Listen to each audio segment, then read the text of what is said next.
Minsan, tayo binibigyan na malaking pagsubok ng Diyos na hindi natin kaya. Bakit? Para mapaalaala sa atin na Siya lang ang may kaya ng ating problema. Bibigyan at bibigyan tayo ng Diyos ng pagsubok na hindi natin kakayanin. Bakit?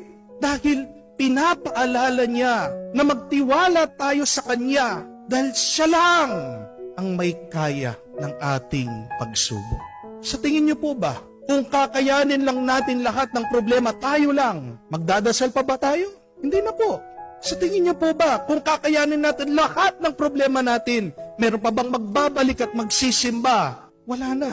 Pinapabayaan ng Diyos na tayo'y magdusa minsan para tayo ay bumalik sa Kanya at mapaalaala, ako lang ang may kaya dahil ang Diyos lang ang tunay na makapangyarihan.